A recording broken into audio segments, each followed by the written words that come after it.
harus hati-hati teman-teman ya. Jangan sampai merusak situs yang ada. Bismillah. Aduh.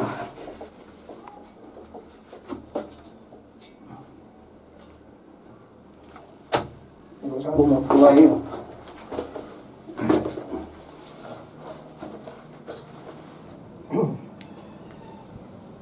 Langsung ngomong ya. Terima kasih. Alhamdulillah teman-teman bisa masuk ke dalam ruangan ya, bukan masuk ke dalam sumurnya. Jadi seperti itu tadi yang kita simak bersama-sama bagaimana kondisi dari sumur Jobong yang ada di Surabaya ini. Oke, Pak Nanang, ya, alhamdulillah ya. Ya, alhamdulillah. Kita tutup dulu. Tapi karena berat. Awas. Ya.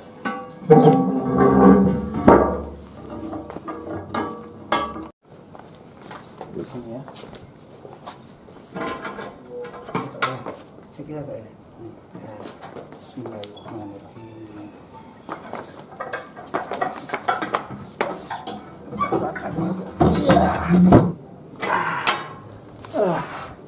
Berat Mas Saiful.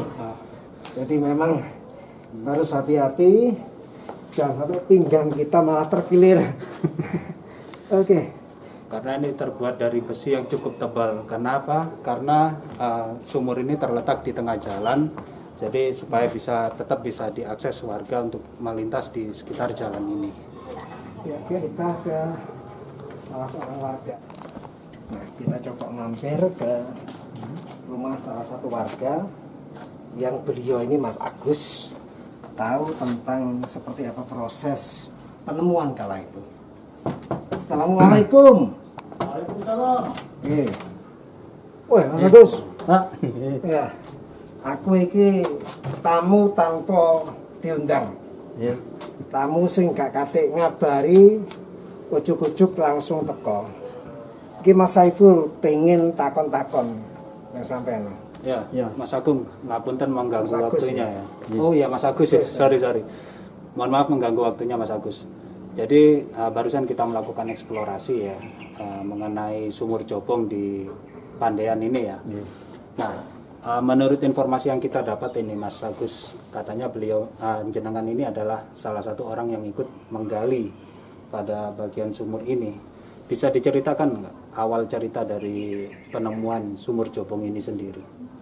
Ya, awal ceritanya ya pas pembuatan saluran gorong-gorong ini, waktu menggali mau menanam popolivat itu.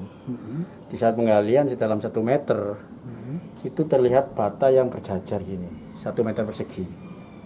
Terus waktu itu saya ngasih instruksi ke penggali yang namanya Pak Gandhi itu. Pak Gandhi, ojo dikepruk sih, tolong dilihat ini di bawahnya ada apa. Kayaknya ini ada tetenger ini. Alhamdulillah Pak Gandhi itu turut, bata itu dinaikkan semua sama Pak Gandhi itu. Nah, Pak Gandhi setelah itu terlihat di gini sama sekrop itu ternyata di situ ada lingkaran cincin kayak yang rapi dengan tanah liat. Terus akhirnya digali lagi sedalam 20 cm. Ya, loh Pak Gandhi aja dikeprok sih ya. Aku tak lapor sama Bu RW. Penting iki. Aku kesalahan. Waktu itu saya pengawas, saya juga humas. Oh iya. Humasnya RW, saya lapor ke Bu RW. Bu RW, Bu Farida itu telepon ke Pak Lurah, Pak Amin. Sama Pak Lurah itu, tolong diberhentikan dulu Bu, besok dilanjutkan, besok diteliti, dilihat dulu. Nah besoknya orang-orang di Sparta itu datang semua. Ketemunya tanggal 31 Oktober 2018. Tanggal satunya, ya. Tanggal satunya orang-orang di Sparta, dinas itu kumpul di sini. Tanggal 2-nya memanggil dari Trawulan itu. Dari cagar budaya itu ya? Iya. Dan ternyata betul diyakini bahwa ini merupakan sebuah peninggalan gitu Mas. Iya. Waktu pertama kali menemukan itu Mas, kenapa tiba-tiba insting sampean itu merasa bahwa ini adalah sesuatu yang harus dijaga gitu, supaya sehingga sampean mengeluarkan kata-kata ojo dikepruk gitu. Ini kan satu insting gitu Mas. Sumbutnya. Sumbut. Ya kita bicara sedikit inilah, karena kita sebagai manusia kan tidak hanya sendiri ya, pasti ada sisi lain dari diri kita gitu. Ya refleks aja Mas waktu itu saya ngomong itu. Refleks ya. Dan kebetulan sekali ya, ayah saya masih ada turunan dari sini, tulang-tulang itu. Waktu air liur ayah saya itu diambil, ya kan, dites, dibawa ke Australia apa kemana itu, ternyata masih ada sambung dari tulang-tulang ini. Tulang-tulang yang ditemukan. Iya. Ya, ini menarik Mas Saiful, seperti yang disampaikan Mas Agus ini. Tidak hanya tulang belulang yang diuji karbon, Yang diteliti. dan juga dilakukan tes DNA. Tes DNA itu mencari kesamaan dari wujud tulang belulang yang diambil dengan sampling 3 orang warga secara acak. Jadi air liurnya diambil. Lalu tes DNA ternyata ada kesamaan 99% identik. Jadi dari tulang itu dengan 3 orang warga ini, yang salah satunya Ayah. orang tuanya Mas Agus. Yang artinya apa, bahwa kalau diruntut ke belakang dari ayahnya Mas Agus ke belakang hingga abad ke-15 kala itu 1400-an itu ada turunan begitu. Artinya warga atau orang tuanya Mas Agus, mbahnya, sampai seterusnya itu nggak pindah-pindah di tempat ini. Sampai kemudian Mas Agus ini. Jadi orang itu sangat stick, sangat ngelompok, sangat nggak kemana-mana di kawasan ini. Jadi sampai bapaknya Mas Agus yang menjadi salah satu sampling, air liurnya diambil, diuji DNA, ada kesamaan dengan tulang belulang itu. Waktu itu orang tua jenengan memang masih ada di sini, Mas? Ada, kebetulan masih ada. Nggak, maksudnya tinggal di Iya, sekitar sini. iya, Nah. iya. Luar biasa teman-teman. Ini artinya satu keajaiban seperti yang saya bilang barusan tadi, karena ternyata seperti sebuah pertanda gitu bahwa melalui Mas Agus ini ada satu jejak, di mana jejak ini jangan sampai rusak gitu. Perasaannya waktu itu Mas Agus ketika dinyatakan bahwa ada kemiripan dengan tulang yang bisa kita bilang tulang purba lah ya, itu ketika dinyatakan ada kemiripan, perasaannya waktu itu gimana Mas teman? Ya antara gimana ya, percaya nggak percaya gitu. Percaya nggak percaya ya? Tapi yang ngomong yang teliti yang dari profesor-profesor akhirnya gimana ya, oh berarti betul berarti. Iya. Berarti Mas Agus ini sudah menjadi orang apa ya, keturunan dari orang orang asli sini, karena ya itu tadi lumayan lama Pak Nanang ya, 1430-an loh. Iya. Ditengarai mulai adanya sumur itu. Artinya itu sudah masuk era Majapahit ya Pak. Iya. Gitu. Bisa jadi sampai turunan Majapahit. Mas Agus, kemudian ini kan bagaimanapun menjadi satu situs ya, Ya. menjadi satu objek arkeologis, menjadi objek sejarah kota Surabaya yang juga menjadi satu tujuan wisata. Iya betul. Nah, harapan sampean sebagai bagian dari warga sini terhadap keberadaan sumur ini ke depan seperti apa, supaya ya apapun ini bisa membawa sesuatu buat warga setempat. Apa harapan sampean? Harapan saya itu kawasan ini lebih diperbaiki lagi lah desain interiornya itu agar wisata-wisata lebih menarik, pengunjung-pengunjung lebih menarik, dan juga nanti akan menambah penghasilan untuk warga. Itu warga itu jualan gado-gado, lontong balap, khas makanan Surabaya, atau rujak cingur lah apa sebenarnya bisa ramai jadi kampung wisata yang lebih besar ya. Iya. Gitu ya. Oke. Itu tadi harapannya Mas Agus ya kepada siapa lagi kalau bukan pemerintah dan pengelola dunia wisata di Surabaya ini. Dan Pak Nanang, selanjutnya apa yang bisa kita eksplor di sekitar lokasi Pandean ini? Sebetulnya Pandean salah satu dari kawasan Penele ya. Yang secara umum memang Penele ini memiliki dan masih menyimpan peninggalan sejarah yang luar biasa. Misalkan ada tempat lahirnya Bung Karno di Pandean juga, Gang 4 misalkan. Lalu di kawasan Penele, di Gang 7 Penele itu tempat tinggalnya Cokro Aminoto, yang dimana dulu Soekarno pernah ngekos di situ. Ada juga rumah tokoh-tokoh pejuang di kawasan Penele, Pandean, dan Plampinan misalkan.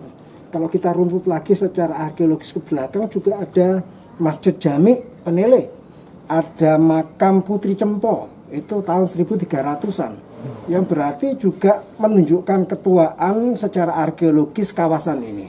Jadi mungkin itu akan menjadi satu penjajakan kita selanjutnya untuk kita petani satu persatu seperti apa potensi sejarah, potensi arkeologis kawasan ini sebagai cikal bakal kota Surabaya.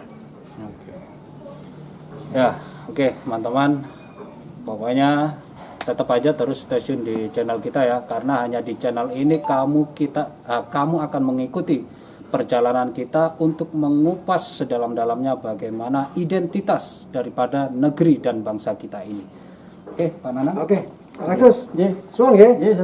Terima kasih Mas Agus. Iya, monggo. Assalamualaikum. Seperti yang kita sampaikan tadi ya, bahwasanya tidak hanya sumur di sekitar Jalan Pandan ini yang ditemukan, tapi juga ada tulang belulang, di mana tulang belulang ini ditengarai sebagai tulang dari manusia kuno. Dan bisa dilihat ya wujudnya seperti ini. Dan Pak Nanang bisa diceritakan sedikit nggak mengenai tulang ini sendiri? Ya, dari ini variatif. Ada tulang manusia dan juga ada tulang binatang. Manusia itu ada 1 perempuan, 3 laki-laki, tiga laki-laki dan 1 bayi yang usianya ditaksir 2 bulan. Dari tulang-tulang inilah maka kita bisa mengetahui jati diri warga setempat, baik itu usianya maupun warga yang ada keterkaitan secara biologis dengan tulang ini setelah dilakukan tes DNA. Ya, dari tulang-tulang inilah yang kemudian dipadu-padankan dengan air liur warga setempat yang kemudian matching. Jadi persentase 99% ini luar biasa. Itu yang kita dapatkan informasi dari temuan tulang-tulang ini. Tapi identitasnya belum ketemu ya, siapa orang dari tulang ini? Tidak terketemukan. Jadi artinya ya? bahwa siapakah dia, apakah warga biasa, tetapi bahwa Mas Saiful, mereka yang pernah tinggal di sini katakanlah, itu sesuai dengan narasi informasi yang ditulis oleh Von Faber, mereka ini adalah para Jawara. Jadi orang-orang yang tinggal di Penele Pandean, Pilihan, itu adalah orang-orang Jawara. Yang tentu Jawara dalam hal apakah kanuragan, apakah ilmu dan sebagainya, sehingga kemudian mereka ini mendapat tempat setelah Raja Kertanegara membuka lahan baru yang dikatakan sebagai Surabaya. Lahan baru itu ada di kawasan utara dari Penele Pandean, yaitu di kawasan Pengampon, Jagalan, kemudian Semut dan Bunguran. Itu dibuka oleh Raja Kertanegara atau raja terakhir Kerajaan Singosari pada tahun 1275. Jadi itu satu lahan yang diapit oleh air. Di barat ada Kalimas, kemudian di timur ada Pegirian, di selatan Jalan Jagalan itu dulu berupa kanal, lalu di jalan stasiun kota di utara juga kanal. Jadi Surabaya dikelilingi oleh air, dan disitulah tempat di mana para Jawara yang asalnya dari Penele Pandean ini ditempatkan sebagai penghargaan kepada mereka setelah mereka membantu Raja Singasari dalam menumpas pemberontakan Kemuruan kala itu. Dan tulang-tulang ini menjadi bagian dari siapakah para Jawara itu yang kita nggak tahu persis satu persatu siapa. Dan apa benar ini Pak Nanang? Pernah ya saya baca itu katanya kalau zaman dulu itu orang-orang yang punya sumur itu hanya orang-orang tertentu. Jadi maksudnya ya seperti yang sampean bilang tadi, seperti orang-orang terpilih ini tadi, para Jawara yang terpilih ini tadi. Itu kira-kira benar nggak? Kalau memang benar, artinya tulang-tulang ini adalah bukan orang-orang biasa, teman-teman. Betul. Gitu. Betul. Sangat memungkinkan, karena kala itu kan seperti saat ini kita memiliki satu kelengkapan rumah tangga, memiliki satu utilitas yang dipakai untuk kebutuhan domestik. Jadi sumur, kemudian jeding atau kamar mandi, ini sesuatu yang bisa dimiliki ketika orang itu atau keluarga itu punya kecukupan, katakanlah, punya material untuk dipakai membangun, punya tenaga, punya ongkos, sehingga kemudian mereka membangun fasilitas untuk kebutuhan domestik. Seperti saat ini ketika orang masih belum punya apa-apa, mungkin mereka buang airnya ke kali karena belum punya WC, katakanlah. Ketika mereka sudah punya biaya untuk membuat WC sendiri, ada space di rumahnya, maka dibangunlah kamar mandi, WC yang tidak lagi mereka ke sungai. Pun demikian dengan fasilitas sumur yang pernah ada, kira-kira seperti itu. Oke, selanjutnya terakhir nih ya, Tadi kita sudah mengungkap bagaimana sumur, juga tulang, dan bahkan orang yang ternyata masih punya keturunan dengan tulang belulang ini. Itu yang terakhir, apa ini namanya Pak? Gerabah Ya, ini atau perabotan. ini wujud dari beberapa materialan dari tanah liat ya. Jadi ini ada pinggiran atau lambe dari apakah itu apa namanya, tempayan, kemudian jelas batu bata. Ini yang ditemukan di atas permukaan sumur yang menutupi kala itu.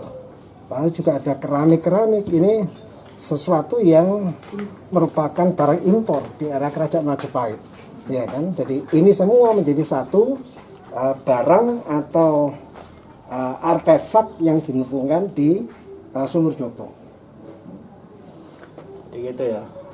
Artinya yang terletak di sini itu bukan batu-batu biasa ya, tapi memang peninggalan di zaman purba, dan bukan hanya dari bentuk tapi juga mulai dari bahannya juga Pak Nanang ya, yang membedakan antara baru dengan lama.